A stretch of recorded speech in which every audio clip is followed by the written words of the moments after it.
Hey everyone, this is Isaac And this is Jackie. from Nonessential Media, and you are listening to the Beach City CROWS podcast. This podcast is all about our favorite cartoons, mine being Steven Universe. And mine being Haikyuu. Just a warning, this episode will feature spoilers for Steven Universe through episode 32. And spoilers for Haikyuu through episode 16. Thank you for listening, and we hope you enjoy.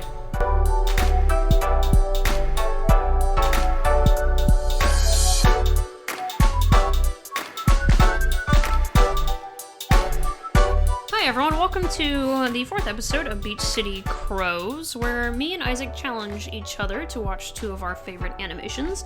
My favorite animation being Haikyuu. And mine being Steven Universe. And so the way this works is I watch 8 episodes of Steven Universe and Isaac watches 4 episodes of Haikyuu. And then we sit down and we kind of compare and contrast and review each other's favorite shows. Some of our favorite shows anyways. So, do you want me to start? Sure. Okay, so recapping the first 24 episodes of Steven Universe, my biggest complaint had been that the plot is not going anywhere, and it was super annoying for me. There was just constant glimpses here and there, you know, like episode 12, episode 16, you know, where I was like, I see how awesome this show can be. They tease you. They're like, yeah, there's something here, but no, we're gonna make you wait 10 years. And that's what it felt like I was waiting 10 years for. And then you kind of hyped up episodes 25 and 26, Mirror Gem and Ocean Gem. They're all right. They're pretty good. They're probably, yeah, I think they're not like God tier, obviously. No, well, so far, I mean, the first 20-something episodes, they're in the top, like, by far. First of all, episode 25 was the first time ever in Steven Universe and it ended with a cliffhanger.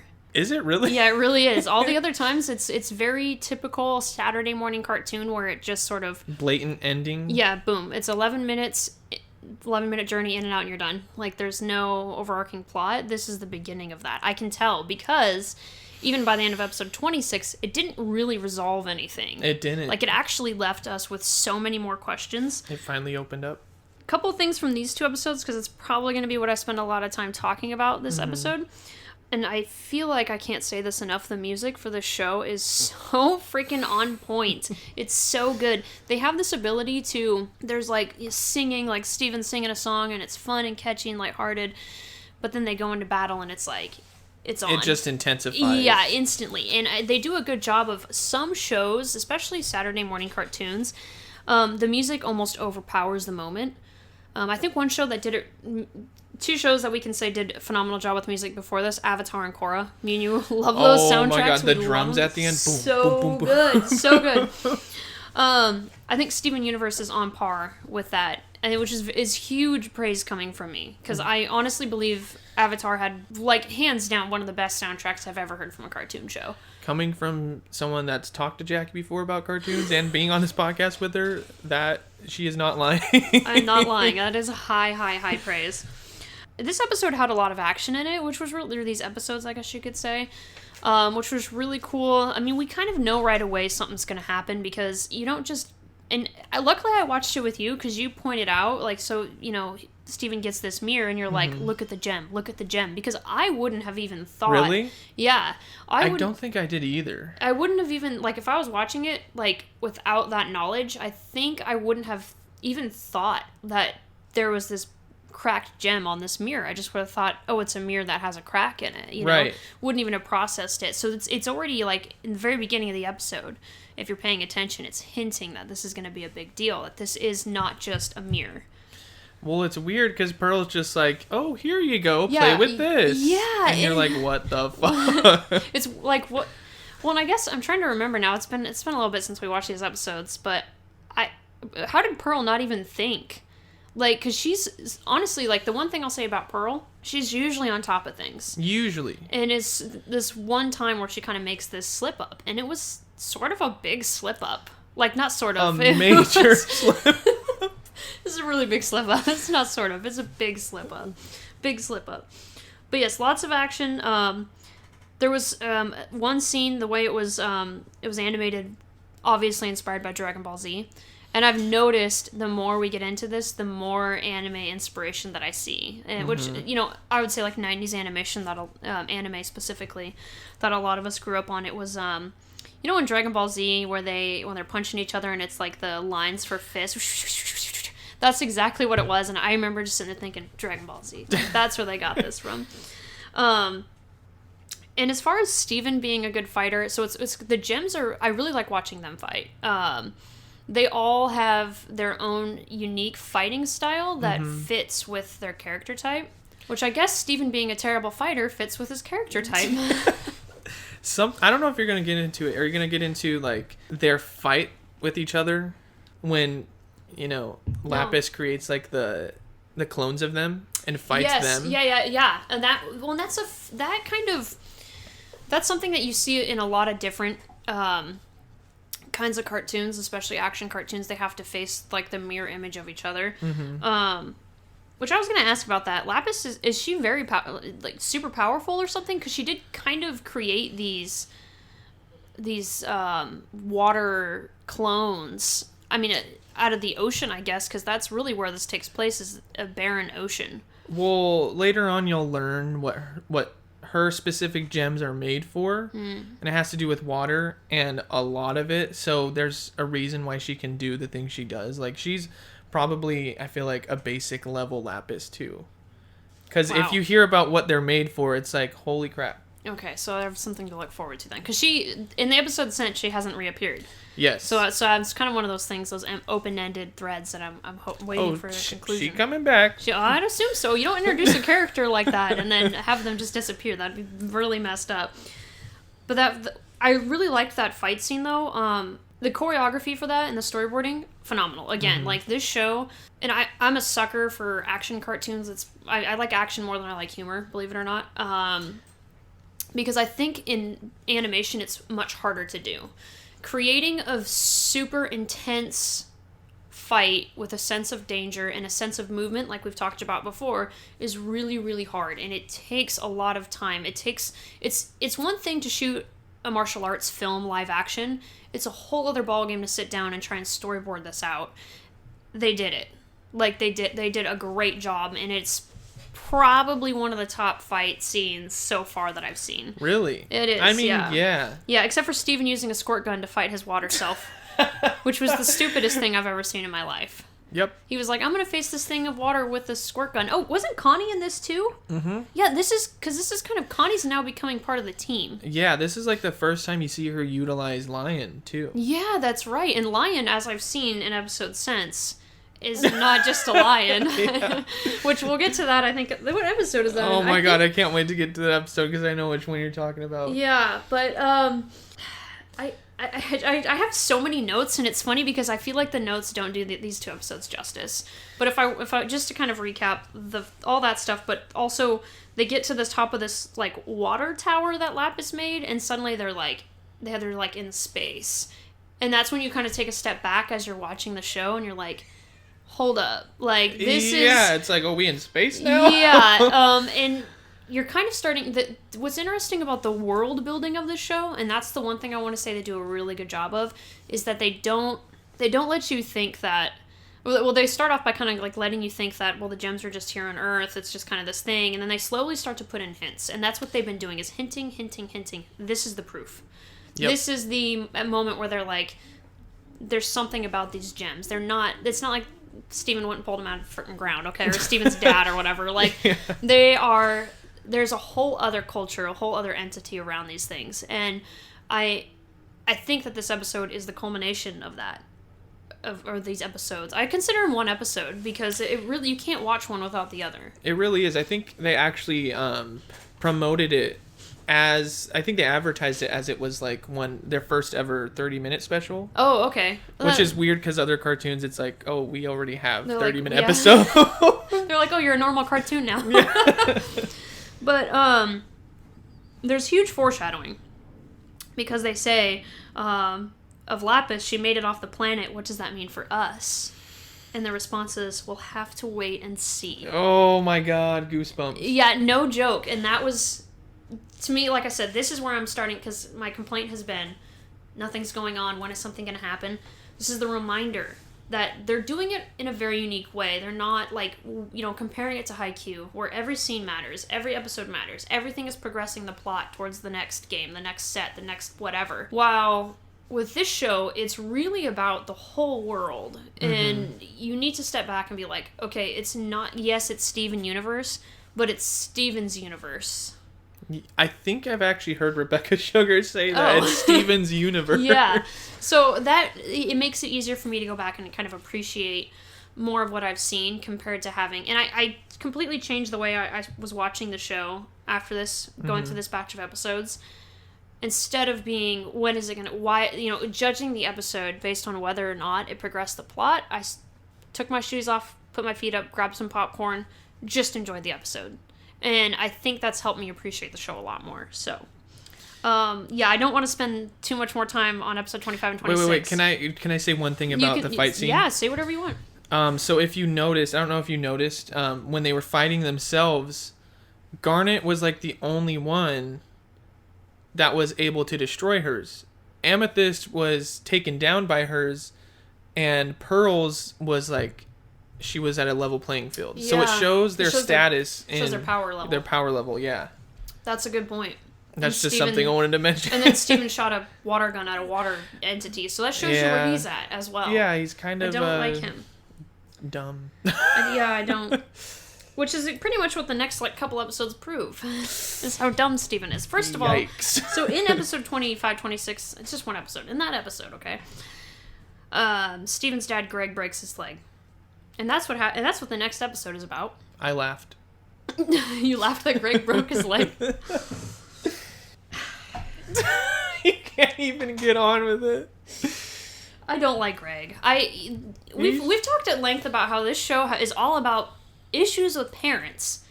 And Steven, he's cringing because I brought up something in Discord that he doesn't want to talk about on the podcast, but...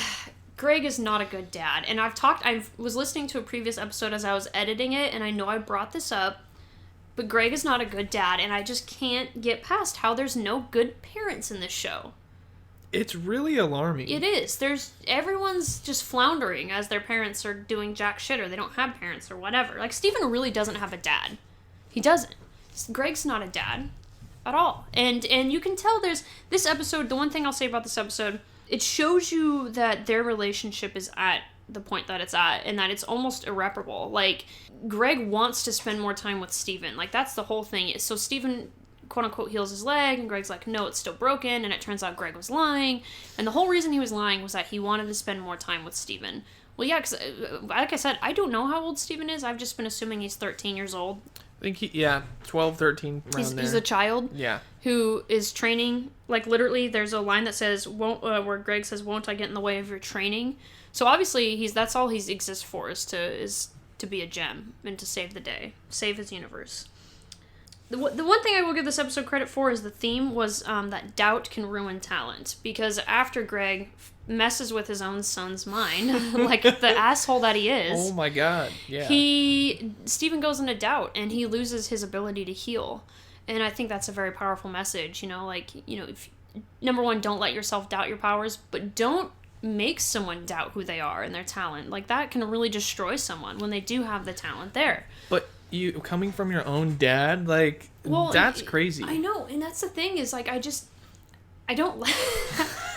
I love family units. I love the comfort that comes with that, and it's so bizarre to have a show where it's not that there's all different kinds of family units, it's that all of them are broken. Like, there's no... And maybe that's how everyone that works on the show, maybe that's what they've been through. I don't know, but there is no Belcher family from Bob's Burgers, the best example I could think of, a complete family in this. One cool thing, so the episode 25-26, Dragon Ball Z inspired fight scene. Did you notice the Sailor Moon thing is like a little Sailor Moon graphic novel on Steven's nightstand? Yes, I did. That was so cool. I was like, they're showing the inspiration here. Like, obviously inspired by Sailor Moon. It was something I had to go back for, which I think is cool. Again, they're just throwing in subtle things. Yep, and I think that... I like that. I like that they're... And we've talked about it. It's all about the backgrounds in the show. Mm-hmm. The backgrounds, coupled with the music especially, they set the mood... And they're using the backgrounds to throw in funny jokes like Wiener in Hand. or wiener in mouth or whatever the hell it was. And then they're also giving nods to some of the things that inspired them as animators and writers and stuff. So that's cool. Episode 28 is all about Steven and his dad trying to build a spaceship, which this is a Pearl episode, really. Which I wanted to ask, is Pearl the smartest one? Because and I don't know if it's just like she's born intelligent or if she loves to gather knowledge, or is that like a Pearl thing, or is that like, what is the story with that? Because she's like, oh, well, we could just, if you want to build a rocket ship. So not all pearls are smart, per se. Okay. Her gem being located on her forehead has a lot to do with it, I think. Also, she has had to... I can't say too much. Okay, don't spoil it. She's been through a lot, so she knows so there's some a lot. Trauma. Yeah, trauma. Major trauma. See, now I'm interested more in the characters. See, that's the thing, is like I want these hints. Although this episode did kind of hint at something. Have you not made it... Maybe you'll get into it. I'll just let you talk, sorry. It wasn't in this batch, if that's what you're talking about. Really? No. Not in these 8 episodes. Maybe that's not until season 2, but there's a really good episode with Pearl. Okay. I haven't seen it yet. The one thing with this episode, though, is that Pearl's always been the mother figure, and almost like a helicopter parent, I think was the exact words we used towards Steven. This episode, she's decided that going into space is more important than Steven's safety. Yeah. So I think that's revealing something. And we know now, like we've found out in episodes 25 and 26, that the gems aren't from Earth. That there's something out there in space, that homeworld's out there in space, what they call it. And I think that this is very subtly reminding us of that. And for some reason, Pearl wants to get, like, she loves space. She's been out there, she's seen it. She wants Steven to experience that. That's actually almost more important than his safety. So it's almost, in some ways, it almost feels like Pearl has grown in these, 28 episodes or so. Very subtly, but it's there. Well, I think a lot of it was like a perfect reason, because I think she feels guilty for giving him the mirror.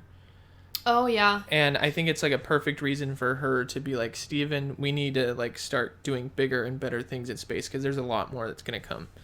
Especially with Lapis being gone. They don't know if she's coming back. They don't know what's going to happen. So I think she's just preparing him even more. So yeah, she seems to be the one that's most invested in training Steven. Not that, Amethyst is really, truly, I'm definitely still feeling the like little sister aspect, like little rebel. I don't feel like she's actually helping Steven grow. Yeah. And then I think Pearl is truly the only person in Steven's life that is actively trying to make him become better. And she doesn't always go about it the right way. I'm getting goosebumps thinking about an episode all the way in season 4, but we'll get to that eventually. Episode 29, reaffirming the fact that I hate Steven. I can't stand Steven as a character. I'm so sorry. I don't know what they were trying to do with him, but I don't like him as a character. I like every other character in this show.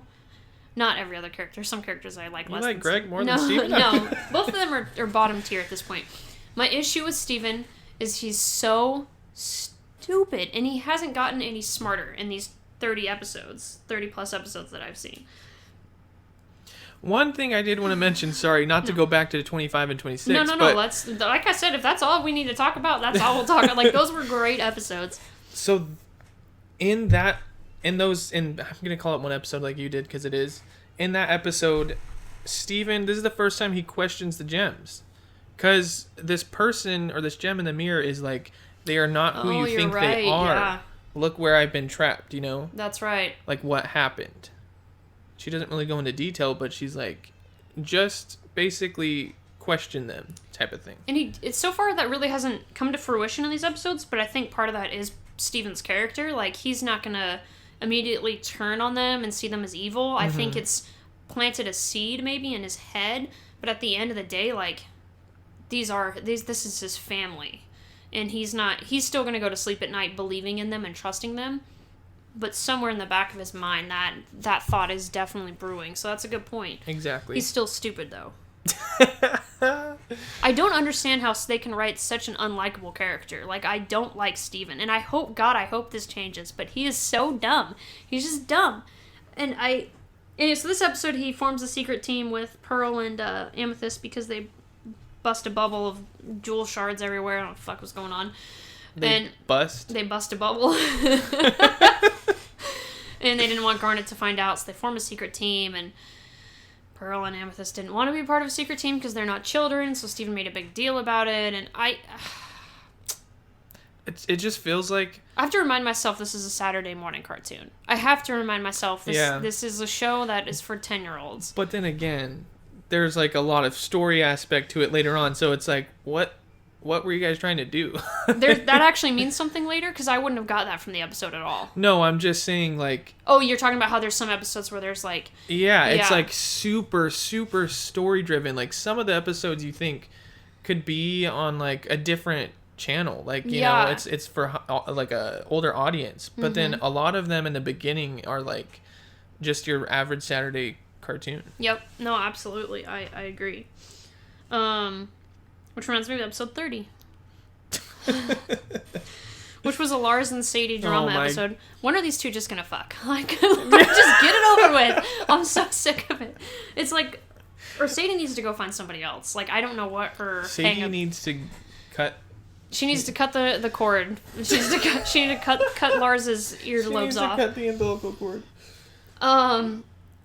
It was actually a good episode in terms of developing that relationship, which was cool. It came back to the same theme that I'm used to in a Saturday morning cartoon, where she covered up the warp pad and everything. Is this the one where they go to the island? They go to the island, yeah, and Steven was annoying. And I had to... And then, my only question was Sadie was fighting this invisible... Sadie's just a chunky ass human being. She's just a little chunkster. Sadie's just a regular human being. And she's like getting tossed like 20, 30 feet against a wall by this thing, and she doesn't even bruise. Like, she didn't break any bones. Like, I'm sorry, I broke a rib or something, if that is. So I was kind of like, okay, like, if it happens to Steven, I'm like, he's a gem. Like, really, at the end of the day, like, he's half gem. Sadie... did she get thrown against a wall a lot? Does she build, like, an immunity to abuse or something? Like, I don't... Anyways, the fish were really funny, though. The fish looked really funny as they were eating them. The one thing I will say is I can tell Lars is going to be more and more a part of the show. Mm-hmm. Like, there's some other characters that are annoying and pop up every now and then that I can tell aren't really... Like, I feel like Lars is almost Steven's buddy, like, at this point. Like, they're actually kind of friends. They've been on a couple of adventures together. Not as much as Connie. Like, Connie is, like, Steven's right-hand man. But I feel like Lars is starting to grow into part of that group as well. He's like his first bro, friend. Like... Yeah. So I will say that that's probably part of why I keep seeing him. Is that they like the Lars character and they want to utilize him a lot more. Speaking of characters I don't like, that compared to Lars, who I see a value in, Ronaldo. Thank you. I don't like Ronaldo. Neither does the fandom, so you're good. Okay, talk trash about him. Can we not even talk then about episode 31, which is about Ronaldo being a conspiracy theorist, because that episode was pointless. Honestly, skip it. Okay, we're done. We're not talking about fuck that. Which is good, because actually the episode 32 is more important, I think. Because episode 32 is when Steven has to meet Connie's parents. Oh, that's right. And it's been very clear since the very first time we've met Connie that she doesn't have the best relationship with her mom. This episode made me laugh really hard when Connie's mom calls. And she's hanging out with Steven, and she's like, I want to talk to Steven's mom. So they give the phone to Garnet. And I'm gonna play the clip in the podcast, actually, so they can hear it. I'll play a part of the clip so we don't get in trouble for copyright reasons. But when Garnet is talking on the phone, she's like, oh, they're playing with swords. Oh, no, they're bleeding. Like, super casually, she hangs up the phone. She's like, sorry, I panicked. And I was laughing I laughed for the rest of the episode over that. It's because you don't see that side to Garnet. No, you don't. Then it's just like, boom. Hello, this is Mum Universe. Yes, the children are playing swords. Sorry, playing with swords. They're bleeding. Oh no, they are dead. Don't call again. Sorry, I panicked. So the way, so Connie, what I love about this episode is the theme that not all families are the same. Connie tells her mom and dad that Steven's part of a nuclear family, which is, of course, 2 parents and a kid or more, so very, quote-unquote, traditional, McCarthyian-esque family. And, of course, that's not true. And it's the reality is that's not true for a lot of people. Stevens doesn't have a mom. He doesn't even really have a dad. He's being raised by 3 gems. And they're so... Connie, I think almost Connie's afraid that her mom's going to be prejudiced. Because her mom is so strict and does care so much that she's kind of almost developed the idea that, well, my mom isn't going to like this because it's not normal. Well, they go ahead and they fuse all 3 of them to create one giant, which that whole dinner scene was funny. That was really funny. And Connie decides, I'm just going to run away. And so Connie obviously needs to get some therapy and go to her family needs to go to counseling, and her mom needs to slow her roll. Like, Connie's like 10, calm down. But or maybe she's older than that. I don't fucking know how old these people are. But then, the gems get into a huge fight and break apart, and what Connie's mom sees is how well they parent Steven, and that's all she cared about. She didn't care if it was a mom and a dad, or a mom and a mom, a dad and a dad, or a dad and 3 moms, or maybe just a dad, or maybe just 3 moms. Like, she didn't care about any of that. She just wanted to know that the people that Connie was hanging out with were good people. And I think that's a really great lesson. It's kind of almost the lesson of the series, is it's about being a good person. It's not about anything else. And you should judge people based on if they're good people. But that's where it ended. That was episode 32. That is my... Ronaldo is terrible. First of all, he works in a fry shop and he's got fry for hair, so I don't know what to say about that. Can't stand him. Super obnoxious. That's all I have to say about 31. 32, though, is a great turnaround. Great episode. I actually really liked... I think it developed Connie and Steven's relationship. It exposed us more to Connie's relationship with her family, and Connie's obviously a big deal. And it also kind of revealed how Steven feels about his family situation. He's like, it's fine, it's normal. I don't need to have a dad and a mom. Like, my mom's not here. And he has to accept that until a couple episodes, which made me cry. But we'll talk about that in the next episode. One thing I will say about episode 32, I remember seeing it. It's one of the episodes I saw on Cartoon Network, and I was like, maybe the show is kind of good. And so it was one of those episodes that I watched, and I wanted to pursue watching it. It is that just good of to an throw episode. that out there. No. Like, if you guys want to get into it and you don't want to watch like all the filler, episode 32 is just a wholesome one. It is, and I think it, like I said, I think it encompasses what the show's about, and it has a little bit of everything. So definitely, yes. 32 is a good place to. It's only 11 minutes, guys. Like, sit down and watch it, and you're gonna know everything that you need to know about. Not everything, but you're gonna have a good idea. Everything you need to know, whether or not it's something that you would be willing to pursue. Right. And I think that starting from the beginning might be a little awkward. If it's better sometimes to have an episode further in that really gets you in a way, and I think that episode is something that a lot of people can relate to in one way or another. So, yep. And it was funny as hell, so what the hell? Yeah. Good combination. Okay, now we're going on to High Q. We are. I'm taking my jacket off. You guys have your heater on in here. So, All right. I left off episode 12, which I honestly should have watched episode 13 because it was in the middle. Episode 12 was in the middle of the Nekoma game, and that was like their first team that they were playing where they're like... It's an actual team, yeah. Yeah. So episode 13, I still was not sure how I was feeling about the show. Me and Jackie even talked off of this podcast, like... For like 3 hours. Yeah. I'm like, this is why you need to like the show. Yeah. And I just watched I watched episode 13 and I was like, this show, like there's something here, you know? And there was. So one of the first things I noticed in episode 13 was how sporadic Hinata and Kageyama are because of pressure. Mm-hmm. I feel like that's something they're going to work on in the future. And Coach Yukai's really good at seeing the potential in his players. Mm-hmm. And he kind of helps Hinata in this episode kind of realize that there's more to it than just a quick attack. Like, you need to learn other attacks. especially because Kenma's an observer and he knows what they're gonna do. Yeah, Kenma can definitely figure. If you got a pattern, Kenma's got it figured out. Yeah, it doesn't take long. He's a very, very insightful person. So is Oikawa, but we'll get into that later. Problematic Oikawa. Just more funny things like Hinata getting hit in the face with a decoy spike. That was hilarious. Just watching him go back after getting hit. Hinata gets hit in the face a lot. He takes a lot of balls to the face. Like every other episode. Yep. So the first imagery that I latched onto between these two, or this one game, but like episode 12 and 13, was a full-grown feline attacking a little bird fresh out of the nest. And I think Yukai said something about that. It's so cool. Like, you see human team. You see a human? Yeah.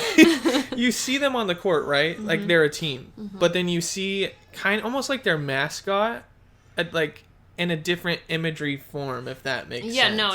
Yeah. It's really cool. It puts it into perspective, almost like an animalistic type thing. Mm-hmm. Like food chain. I put Yukai as an amazing coach because this is the part... I didn't like him before just because he was coming into it, and I'm like, what is this guy's deal, you know? And he's kind of a jerk. He is. You know, he definitely comes across as someone who, like, you almost wonder why he would even care, you know? Yeah. And then I just realized he literally sees the potential in every person, even the ginger. He does. He's someone who... I think what's nice about Coach Yukai is, like you said, he sees the potential in everyone, and even the players who maybe don't believe in themselves, he believes in them, which is huge as a coach. It's a huge lesson if you're going to be a leader. Tadashi? Christy Yamaguchi.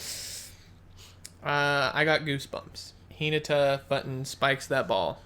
Yep. But then guess what happens right after that? Kenma just does that little dunk into their net and they win the game. The setter dunk. Yeah. Dump. Yeah. I was like, oh no. I saw it coming. I knew they were going to lose from the beginning. I think the show sets it up that way. I don't think they want you to know that I don't think they want you to think they're going to win. They definitely want you to think Karasuno is an underdog. Which they are. They are. Yeah. That's like the biggest theme I got from this is they are the underdog. They're still learning. The big thing with them being underdogs is that nobody believes in them. That's why they're underdogs, but they believe in themselves. Like, they definitely do. Yeah. So that's a huge theme for sure. Another thing about the coaches, it's really weird watching Coach Yukai, and I forget his name, the Nekoma coach. Coach Nekoma? Is that his name? Oh my god, kill me. Coach Nekoma. So, the interactions between Coach Nekoma and Coach Yukai, at first it was very brutal. It was like, what? This is like, there's pressure here. The rivalry is personal. Yeah, but then all of a sudden, it quickly turned into almost like a family relationship. Yeah. Because they go into a little bit of detail about Yukai's grandpa. Mm-hmm. Used to be the Karasuno coach. So I think Nekoma's going to be a team that we see later on that's going to be really fun to watch them play. And I can't wait for it because, like I said in the last episode, Nekoma is literally, if you've ever seen Scooby-Doo in the Cyber Chase, they are literally another copy of Karasuno. They are. They're the perfect natural rival for Karasuno. They're like an alternate reality Karasuno. Mm-hmm. There's also a scene where Tanaka meets up with one of the Nekoma guys that's similar to Tanaka. Yamamoto. Yeah, and Tigerhead. They're in the locker room area or some room, and they're like, Kyoko's name means clear spring water, and they're crying over it. I'm like, what the heck? Aside from that, I realized just watching them, the show does an amazing job at showing the different teams, I don't know, social level, if that makes sense. No, yeah, that does.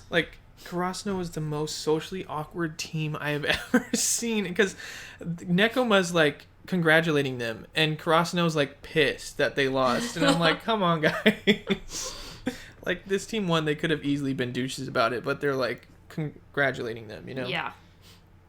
And then at the end of this episode, I thought was amazing. Hinata walks up to Kenma, and it kind of comes full circle to when they first met. Mm-hmm. He talks to him, and he's like, I can't wait to play you again. Yeah. And Kenma is, like, inspired by him.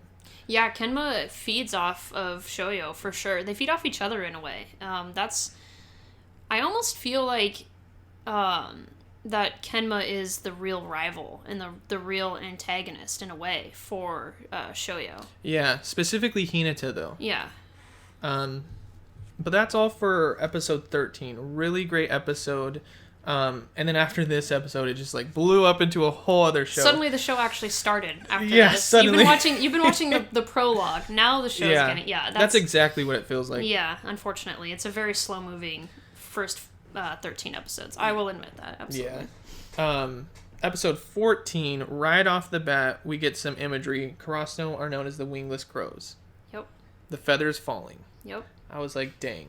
They really aren't known as the best team out there right now. No, and what I like about that is it's something that, like, Daichi especially kind of brings up quite often, and for him it's like they have a chip on their shoulder because of it, and he really wants to go out there and prove that. He is, like, freaking black and orange all the way through. Like, he truly is a fan of his own school and his own team, and he's out there to prove that Karasuno is as good as he thinks they are. Yeah. So...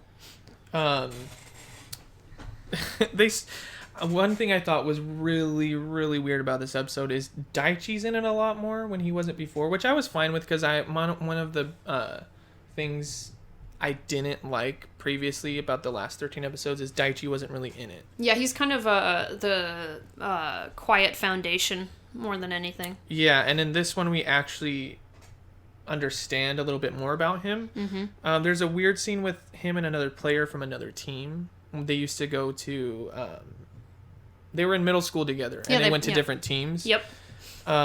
Major foreshadowing, because literally right after that that's the team that they face. Yeah. And I was like, I'm assuming this is the team they're gonna play. And then really cool scene, Yukai is like talking to them all about who they're gonna play and the tournament's coming up, all this stuff. And then they bring up Date Tech, and all of a sudden the music stops, and we're going happy to like boom. The music is... I'm going to put a clip into that music, too. There's the two clips right there. A Steven Universe clip and that music, like we talked about right before we recorded this podcast, is that music gets you. Like, as soon as you hear that dum dum dum, it's like, it is a heavy-hitting, percussion-based song, and it really, like, it hypes you up. Like, you feel like almost... It's almost like the way the Iron Wall was preventing Asahi before from, seeing the view from the other side. You feel like it's closing in on you too, just from the music. Literally. Yeah. They bring up a lot of teams, so I'm like trying to pay attention to all the teams that are being thrown at me. I know some of them.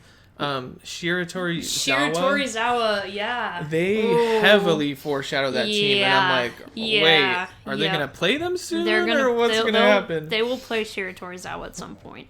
I was like, They don't bring up anything in this show that is. When I was messaging you this, there was something that was brought up, like way in like the first episode, and I was like, no, it was the second episode. I was like, I can't believe they brought this up. Oh man, there is nothing. There's not a single bit of dialogue that goes wasted in this show, and it's almost overwhelming if you try to analyze every little bit of it. Yeah, which I was having. I think I'm in a good groove now, but I was having just a little bit of whatever. I think I'm into it now, though. Something with Shiratorizawa, they foreshadow it as them being super good, like almost able enough to destroy the Iron Wall, which Karasuno can't yet. So you have all these teams, and then Karasuno's in their same bracket, or like, what would that be called? Prefecture? Yeah, so all the teams that they face in this season are from their prefecture. Shiratorizawa is from their prefecture. Shiratorizawa is one of the best teams in the nation. I definitely got that vibe. So, yeah, I mean, they are unstoppable in the prefecture. They just can't be beat. So Karasuno, their dream is to play in nationals. Well, they will have to beat Shiratorizawa, unless Shiratorizawa flounders and gets beat by a much, much worse team. Which I don't think is going to happen. Based on the foreshadowing and how the show goes, yeah, it's a strong... It's not even a spoiler to say that they will face Shiratorizawa at some point. Yeah. And then all of a sudden, the music turns to a different feel when they start talking about Ioba Josai. Did they bust him with the jazz? The trumpet? It was crazy. Like they're literally just showing pictures from like they were going through like a slideshow, and Ioba Josai shows up, and they're like, they ranked 4th in the previous year, and everyone's like, oh my god, we're gonna die. And Hinata's already pooping his pants. Like, come on. Get the kid a diaper. I'd literally poop my pants if I was Asahi right now, just knowing that they're literally going to have to play date tech. Like, there's no way around it. They're going to play date tech. And then they started to have flashbacks. I was like, no, that's going to destroy them. Because right before they got into the tournament, Kageyama and Asahi both have really hard flashbacks. I think Kageyama's was Oikawa. Yep. And it was just another thing for Kageyama to think about during a game, which is not good. And then Asahi, obviously, the Iron Wall, is like, I'm not going to be able to hit that wall. Quickly after that, Coach Yukai's like, we can do it. And then... we can do it. And then Nishinoya is like the best hype man. He comes in, he's like, come on, guys. He's like a mini Yukai. I know, he's like Pocket but on Yukai. Crack. Pocket Crackhead Yukai. When you need to be pumped up, you just pull out your Pocket Yukai and Pocket Noya. Just to hype you up. Anyways, I love how everyone is learning different play styles and how to play best with each other. Mm-hmm. That's something I already know is going to be always in the show. And it's so cool because when I'm thinking, like, how else could they get better? Like, what other moves are there? They come right back with a new move, and everyone's like, oh my god, that's amazing. There's a part where Tanaka's in drag. Oh, when he's telling Inoshiro about how he'd be a lot more hyped if he had a girlfriend. Yeah. And he's pissed that he doesn't have a girlfriend before the games, and I'm like, oh my god. Peak Tanaka right there. Which is, I mean, they do end up having like a girl base for them. I didn't know there was another team for Karasuno. I guess there is, the girl team. Yeah, there's the girl volleyball team. I didn't even know that. Yeah. Have they talked about that? When was the first time Daichi and Michi... Just spoil everything. Never mind. Okay. I don't know if they did. I can't remember off the top of my head if they brought it up. I mean, they might have, but I haven't seen them until now. Okay. I mean, we wouldn't have seen them playing, for sure, until Winners and Losers, whatever episode that is. 15, 16. There's a really weird part where Kyoko's like, can I say something? And everyone's like, what? She's like, I'm not good with words. And I'm like, yeah, you are. I've seen you talk in the previous episodes. And then all of a sudden she gets like really shy. She yeets herself up to the bleachers. Like literally yeets just out of the screen. And then all of a sudden she's like climbing. What are you talking about? What? You see her walk up the steps. What are you talking about? She eats herself. Okay. I'll have to go back and rewatch it. And then all of a sudden she's like walking up or climbing, whatever it was. Yeah. And then that she reveals a really cool banner, an old one that she refurbished. And I think that boosts their morale, which they needed. It was something amazing to see because I was getting so like paranoid for Kageyama and Aussie because of those flashbacks. Mm-hmm. Then I also had a question. I have an answer, hopefully. Is Kageyama mentally ill? Like lately he's been a little mental. I think we talked about this, and I don't even care if this offends people. Kageyama, he obviously has, well, he's got trauma. Mm-hmm. So I think we need to start with that. He has trauma from middle school. He has trauma from having Oikawa as his senpai. He doesn't understand how to be social. And I think that's all kind of compounding into a teenager who's going through being a teenager. And so he's going through all this hormonal changes, which is just kind of throwing him off already. But then on top of that, like, think about what he just went through the last couple of years of his life. And we don't know what's going on in his family. Like, that's the one thing about Haikyuu, that they, aside from a few characters, their family really is a question mark. And they'll show sometimes, like, his room is picture perfect clean, except for some dumbbells and a volleyball. That's it. Like, that's like, volleyball is his life. I don't know if he's a very well-rounded person, so I don't know if his personality and his mental health is very well-rounded. Has he ever been able to socialize outside of volleyball is my question. No, he has. So when he graduated from middle school, he had no friends. And now he's coming into high school, and you never see him talk. Like, you'll see everyone else. They talk to people, like, they're, like, some of them are good friends on that team, which is cool, but they also have friends outside of volleyball. Yeah. He doesn't. Okay, that makes a lot more sense.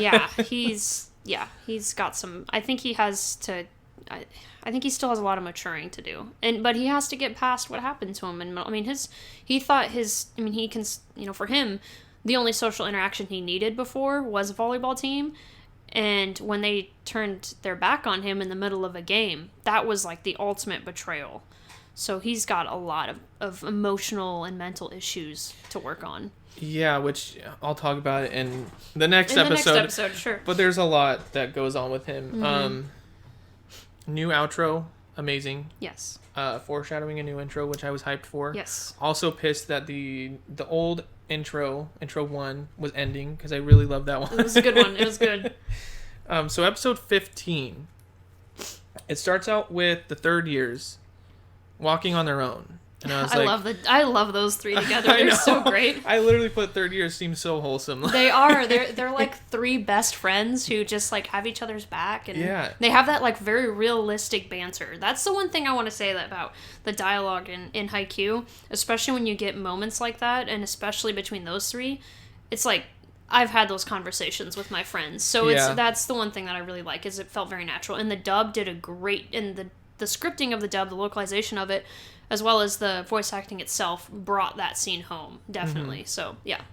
And then Suga says something to Daichi and Aussie while they're walking, and they kind of stop.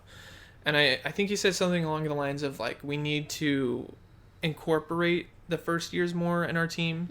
Mm-hmm. Obviously, talking about Kageyama and Hinata, which I think is more foreshadowing.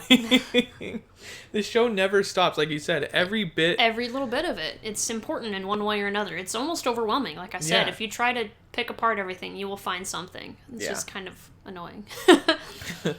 New intro gave me goosebumps. I went into this new intro not liking it, and by the end of it I was like, why does this show do this to me? Like, I can't explain it just does. Final screen of them standing in a line I want as a poster. That is like one of the most amazing caps I have ever seen in this show. Which is like, they have a lot of amazing screen caps. But this one, it was like the best so far. And then going on to the episode, there's a lot of rumors. So they're walking into is it the tournament? The Sendai City Gymnasium with the Trump Moon. Yeah. Oh my god. I literally have that in my notes. I was like, I finally saw it. Because I've been hyping up this Trump Moon for so long. It's a real thing. That's the best part. It's actually, like, these are real locations. And from pictures I've seen from you showing me, like, in real life, it looks exactly like it does in the show. No, it does, yeah. So they're walking in, and all these people are like, oh, what's that gender doing with him? Like, he's too small. And Hinata doesn't even pay attention. And then they're like, oh, I remember when Aussie was selling drugs. I'm like, what the heck? Did he actually? And then it shows like their version of what Aussie is, and then Aussie's version of what he is. And he's just like a wholesome guy. He's so sweet. Yeah, and they, just because he looks older, they're like... He's a grown-ass man. Yeah. I think that's a quote in there. Damn, that dude's a grown-ass man. I think I don't know what it is, but that line is the best read ever. Continue. Date text, I think it's their ace? Or no? One of their blockers, the no brows. They're all blockers. No brows. He doesn't talk. He just points aggressively. He just points at Asahi, and the whole team is just waiting there. Both teams are like, this is weird. Like, we just walked in. This is like the first team we're meeting. I know, and they're being all aggressive. And Asahi's like standing his ground. He's like, just like staring down at no brows. And then after they leave, he's like, oh my god. And then it cuts to the female Crossno team, and it's Yui, which I think she's the captain. She's the captain. It cuts to her going full on Daichi to her own team. She's like, "Come on, guys, we can do better. Like, you guys lost this for us, honestly." I'm like, dang. But I feel like the girl team takes advice a lot better than like regular Karasuno. Regular Karasuno, the male Karasuno. Not to be the boy sexist, team? but the whole show is about No, the it boy is. team. So I'm just not. I would love to see, and a lot of fans have said this. We would love to see a show about the female Yeah. team, but they need to win first. So it can't be that team. Maybe next Yeah. year, because Maybe. obviously they. Spoiler alert! You've already seen it, but they don't win. Yeah. So yeah. I think I think it's a lot of it has to do with. That's how boys are, and that's how girls are. Like boys will follow the alpha.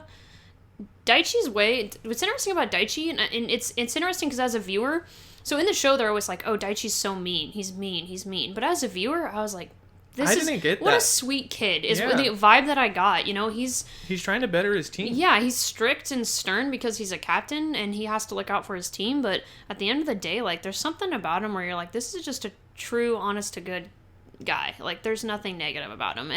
But I think there is the fight and the like it's like everyone sees Karasuno as delinquents in the show. They're like, Which "Oh, here I comes the don't- delinquents." I don't get. No, and well, because we're viewers. So that's the very interesting thing with IQ is that there's your immediate reaction to seeing a team and to seeing a character.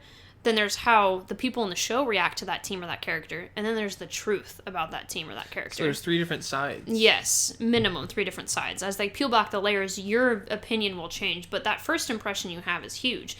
And a lot of people's first impression of Karasuno is that they're delinquents. And I think that they're not delinquents, but they are rowdy. Like, they're rowdy teenage boys. So even if Daichi's alpha, he doesn't command the same, like... He doesn't control his team the same way that Oikawa does as a captain. Yeah. But I think with Yue, like, those girls respect her and respect her work ethic, and they know where she's coming from, and they love her. And not that the boys team doesn't love Daichi, but it's different. It's just because it's boys and girls. Yeah. If that makes sense. I noticed. I mean, the girl team did talk a lot of crap about her. They're like, she's probably gonna go in her room and then cry, but they respect her for it. Like she believes in them. Yep. Moving on. So Karasuno at this point is actually training in the state. Is it stadium? It's a gymnasium. Gymnasium, not a stadium. So they're training in the gymnasium, and all of a sudden it cuts to Aoba Josei walking in, and it's basically like the best team just coming up. Like you could tell the show was like, this is the team to look out for. Mm-hmm. And then it cuts to Oikawa getting free cookies because he's attractive. Like literally, he's not even made it into the gymnasium yet, and there's a crowd of girls. The girls that's like, are there. Take They're cookies! ready. Take my cookies. Have my cookie. They're literally crying. Like I don't get it. They just cry. Yeah. Then Wizemy shows up and beams him in the back of the head with a volleyball. Yeah, and he's like, "What the heck, man?" Not even the coach hits me. Which has got to be a callback to Gundam when Armoro gets hit by Captain Bright, and he's like, "Not even my own dad hits me." At this point, I'm nervous for Karasuno. You should be. Like, if you're not nervous at this point, I don't know what you're watching. Because they're literally setting it up. Like, I thought they weren't going to win. That was my first thought. They haven't won yet, so why would they, They end up playing... I thought, for some reason, they were going to play Date Tech first. But then another team comes in, and that's when Daichi's friend from middle school comes into it. Yep. They play... Is it Tokonami? Yeah.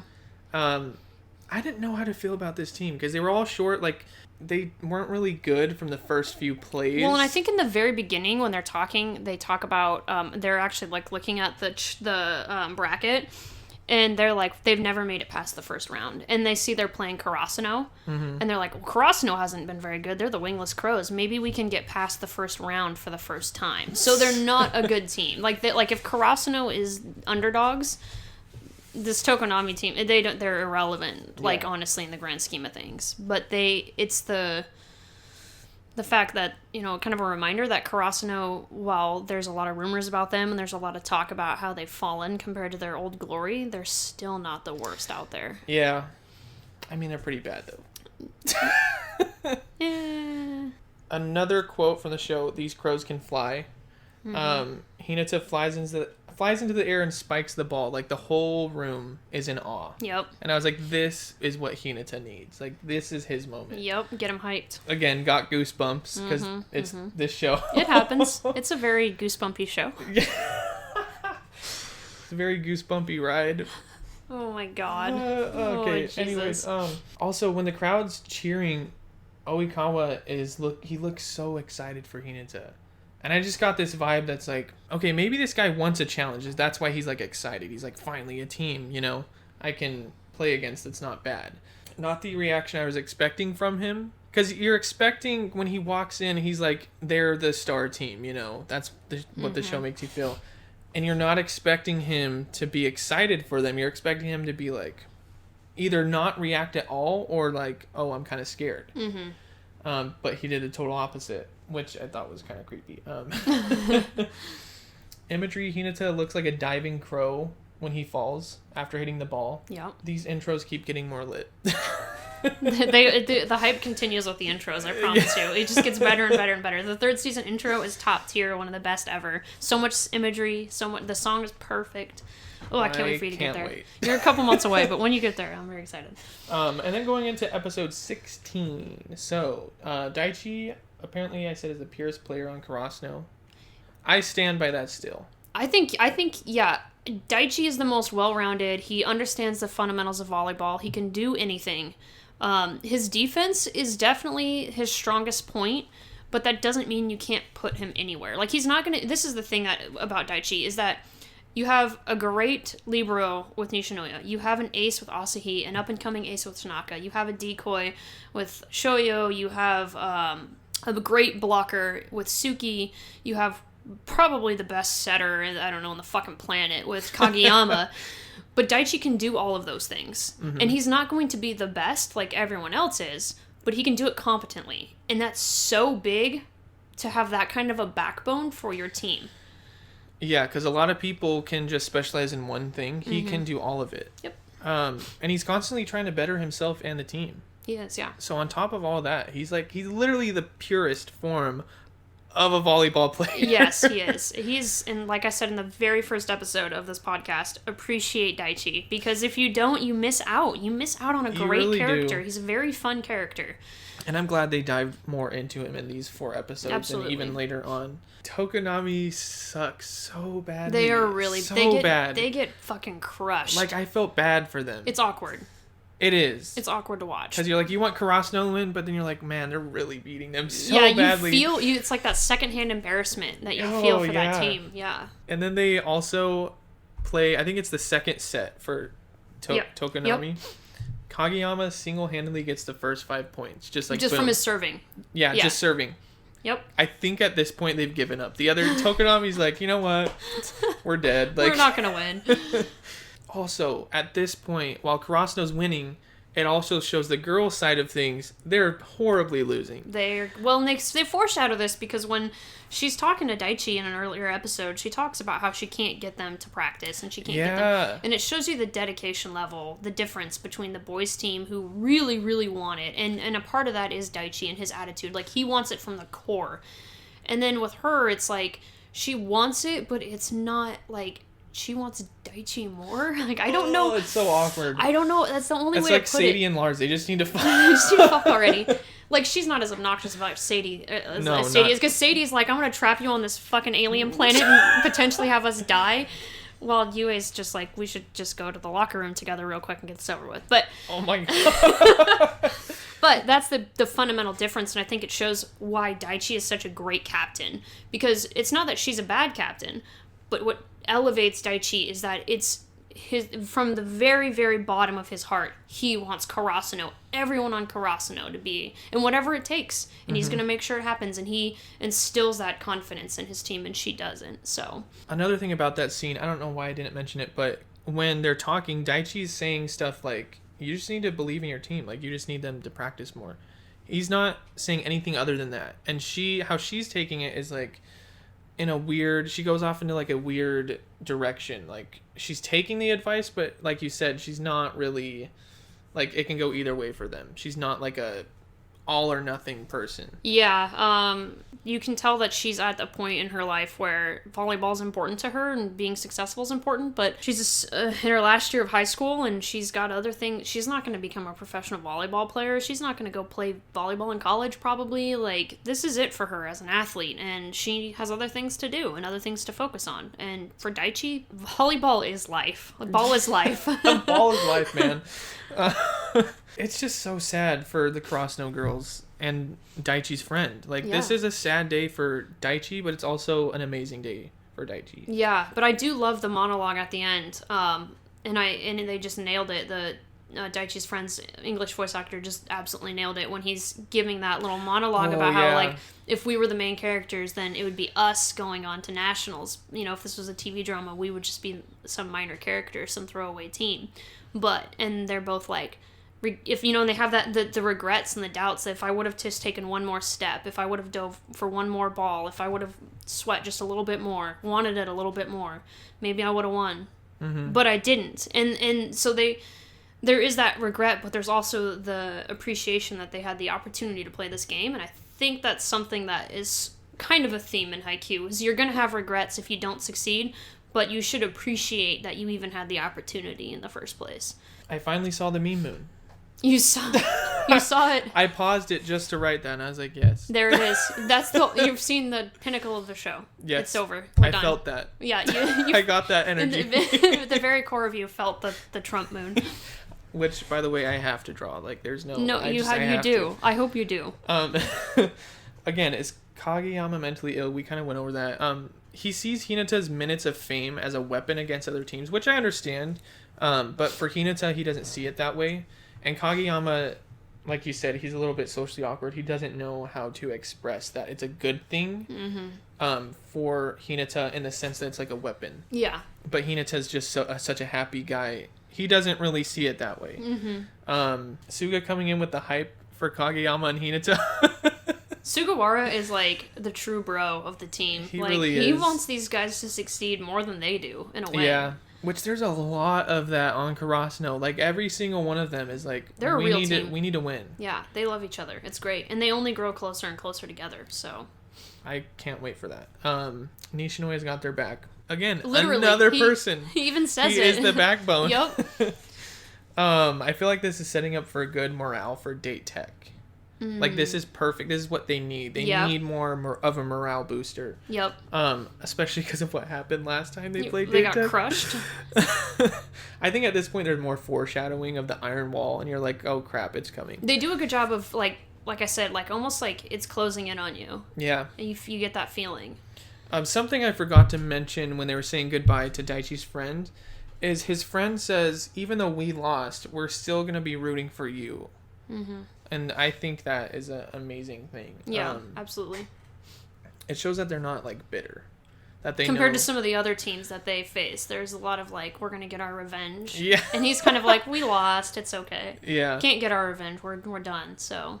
And then it ends right before the game with Date Tech starts. Literally right before. The biggest cliffhanger of the series yet. Yep. I'm like, okay, can't wait to see that. Not really. They're going to die. They're going to die. A child. They have 2 children on their team. Literally. Hey, you elementary schoolers. He's like, middle schoolers, and he looks close. He's like, elementary schoolers. Oh, okay. There you go. That's your 4 episodes, bro. Yeah. That's it? Yeah. So I think both of us are coming around to these shows. Yeah, I think so, too. I think that's the case. And I think both of us just had to... I think you had to get to the point where you realize what Haikyuu is building to. Where its potential is going. Yeah, and Haikyuu is very slow building. It's because it's doing so much, and every little thing does matter. And then which I appreciate because it gave me time to learn everyone's name and everyone's kind of character type. Well, and I mean, I'm getting that in Steven Universe, too. It's just that what I needed to learn about Steven Universe was to take a step back. Yeah. And just appreciate it as it was happening and not think about the way I'm so used to with stuff with Haikyuu, where does this fit in the future? I don't have to do that because it's obvious with Steven Universe when it fits in. It's very clear, like, this is going to be important. And which is kind of nice because then I can step back and just appreciate great animation, great storyboarding, great voice acting, great music, you know, lots of good humor, good action. Like, two totally different shows here and That's different what I was storytelling. gonna say. Like, that's the beauty of animation is no matter what cartoon or different animation you're watching, there's always something different there. Yep. Different storyboards, different themes, different characters. It's so amazing. Yep. And this is proof right here that these shows that weird that we can both find common ground on them, but they are vastly different. But anyways, yeah. So guys, thanks for listening to this episode. Once again, watching Steven Universe. My name is Jackie. And watching IQ. My name is Isaac. And we'll see you guys in the next episode. Wait. Hold on. Oh my god. We would love for you guys to watch these episodes alongside the show or the podcast and let us know what you think. Yes. Because we love feedback from people. Yeah, and I mean, that's the point, is the discussion around these shows. And this is kind of my thing, I think it's going to be a long episode, but that's fine. One of the things that I think is so important about media... No, we're going to put this in the next episode. Fuck it, we're going to the next episode. Shut it down. Bye, y'all. Bye, y'all.